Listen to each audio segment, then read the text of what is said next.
The United States is conducting an operation to eliminate the threat of Iran's short-range ballistic missiles and the threat posed by their Navy, particularly to naval assets.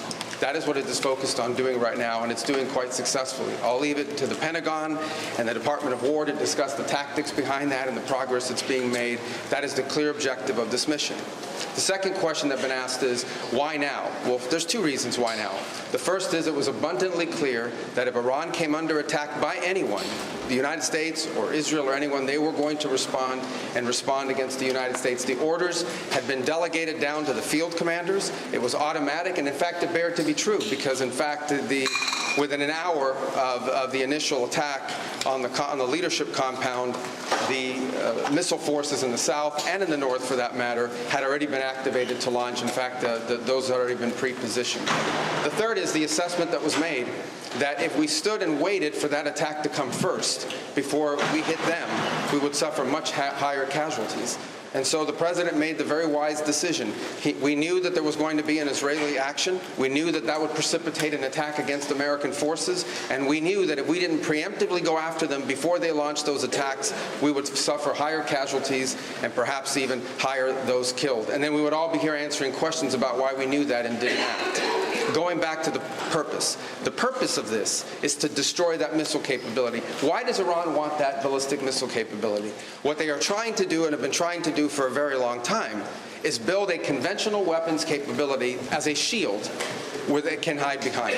Meaning, there would come a point where they have so many conventional missiles, so many drones, and it can inflict so much damage that no one can do anything about their nuclear program. That is what they were trying to do, is put themselves in a place of immunity where the damage they could inflict on the region would be so high that no one can do anything about their nuclear program or their nuclear ambitions. They are producing, by some estimates, over 100 of these missiles a month. Compare that to the 6 or 7 interceptors that can be built a month. They can build 100 of these a month, not to mention the thousands of one-way attack drones that they also have. They've been doing this for a very long time, and by the way, they've been doing it under sanction. You see the attacks they're conducting right now? They're attacking airports, they're attacking hotels, they're hitting not just military bases, they're attacking our embassies directly, they're attacking facilities that have nothing to do with war or with military, and that's a weakened Iran. That's in Iran despite years of sanction. Imagine a year from now, or a year and a half from now, the capabilities they would have to inflict damage on us. It's an unacceptable risk, especially in the hands of a regime that's run by radical clerics. The Ayatollah was a radical cleric. That entire regime is led by radical clerics who don't make geopolitical decisions. They make decisions on the basis of theology, their view of theology, which is an apocalyptic one. That has to be taken very seriously as well. So that was the purpose for what this operation is all about. That's what it's focused on. As the President said earlier today, it is on or ahead of schedule. I will defer to the Department of War to discuss the progress being made at a tactical level, but it was the right decision and an important decision for the safety and security of the world. Does Congress have to weigh in? Is the President declaring war, and does Congress have to weigh in? And was there an imminent threat? Did you tell lawmakers that there was an imminent threat? There absolutely was an imminent threat, and the imminent threat was that we knew that if Iran was attacked, and we believed they would be attacked, that they would immediately come after us. And we were not going to sit there and absorb a blow before we responded, because the Department of War assessed that if we did that, if we waited for them to hit us first after they were attacked, and by someone else, Israel attacked them, they hit us first, and we waited for them to hit us, we would suffer more casualties and more deaths. We went proactively in a defensive way to prevent them from inflicting higher damage. Had we not done so, there would have been hearings on Capitol Hill about how we knew that this was going to happen, and we didn't act preemptively to prevent more casualties and more loss of life. Is there any action? No, first of all, two things I would say. Number one is, no matter what, ultimately this operation needed to happen. That's the question of why now. But this operation needed to happen because Iran in about a year or a year and a half would cross the line of immunity, meaning they would have so many short-range missiles, so many drones, that no one could do anything about it because they could hold the whole world hostage. Look at the damage they're doing now. And this is a weakened Iran. Imagine a year from now. So that had to happen. Obviously, we were aware of Israeli intentions and understood what that would mean for us, and we had to be prepared to act as a result of it. But this had to happen no matter what. But Trump said overnight that his top choices to now run Iran were killed in strikes. Does the United States have a firm plan for how they intend to handle this power vacuum in Iran to ensure that an IRG Well, hardliner does not take power? So two things, and two things can be true. Number one is our mission and our focus is the destruction of their ballistic missile capabilities and their ability to manufacture them, as well as the threat posed by their Navy to global shipping. That's their objective. That said, we would not mind, we would not be heartbroken, and we hope that the Iranian people can overthrow this government and establish a new future for that country. We would love for that to be possible. But the objective of this mission is the destruction of their ballistic missile capabilities and of their naval capabilities. You're saying that there is no responsibility, no plan for the U.S. to at least play a role in whatever government comes next? We might. We'll see how circumstances play out. But I'm telling you what the objectives of this operation are. The objectives of this operation are to destroy their ballistic missile capability and make sure they can't rebuild it, and make sure that they can't hide behind that to have a nuclear program. That's the objective of the mission. That said, abundantly clear, we would love for there to be an Iran that's not governed by radical Shia clerics. As I've said myself repeatedly for years, the leadership of that country does not reflect the people of Iran, and I think that's been pretty apparent in the protests that you've seen. If there's something we can do to help them down the road, we'd obviously be open to it, but that's not the objective. The objective of this mission is the destruction of their ballistic missile capability. Regime change has not gone well for the United States for many, many decades. How do you assure the American public that things will not get worse for the next regime that comes in there and replaces the Well, we would love to see this regime be replaced. And ultimately, as the president has said, he calls... No, but let me finish my answer. As the president has said, he would love for the people of Iran to use this as an opportunity to rise up and remove these leaders. They've been wanting to remove them from a long time. We've seen successive waves of protests, and we've seen them slaughter people. Okay? But the objective of this mission is to make sure they don't have these weapons that can threaten us and our allies in the region. That's why we're doing what we're doing now.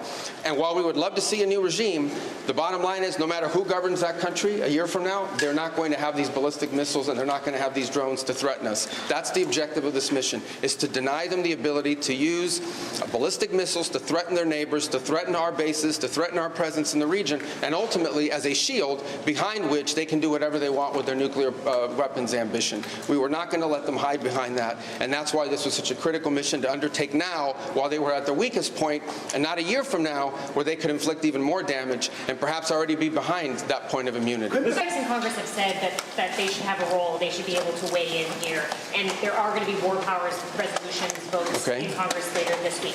Why not notify Congress ahead of this, and does Congress... Well, we did. We notified Congress. I mean, we notified the Gang of Eight. We notified congressional leadership. There's no law that requires us to do that. The law says we have to notify them 48 hours after beginning hostilities. We've done that. I think the notification went today. But we did notify members of Congress in advance. But we can't notify 535 members of Congress. vote to authorize the war? Well, the Congress can vote on whatever they want, but there's no law that requires us to do that. And I want to say something because I see people on TV. Look, that's fine. If they want to take a war powers vote, they can do that. They've done that. They've done that a bunch of times. But there's no, people keep saying that there's no law that requires the president to have done anything with regards to this. To begin with, no presidential administration has ever accepted the War Powers Act as constitutional. Not Republican presidents, not Democratic presidents. That said, we have followed the notification at 48 hours. We're here today. I've done more Gang of Eight briefings than I got in the 4 years that Biden was president and I was a member of the Gang of Eight. All of that said, we've complied with the law 100%. And we're going to continue to comply with it. We've done the notification, and we officially to Congress, but we did notify members of Congress. We just can't notify 535 people. That's not possible, but we did the Gang of Eight twice. I briefed them last week, and then I called them the night before the operation. Clearly, the United States would not deliberately target a school. Our objectives are missiles, both the ability to manufacture them and the ability to launch them, and the one-way attract drones. That would be our focus, and that's what we would be focused on. We would have no interest and, frankly, no incentive to target civilian infrastructure. The Iranians are, on the other hand, targeting civilian infrastructure. You guys have seen it. I'm sure you've seen it. They're hitting hotels. They're hitting embassies. They're hitting airports. They're hitting oil infrastructure. Children killed.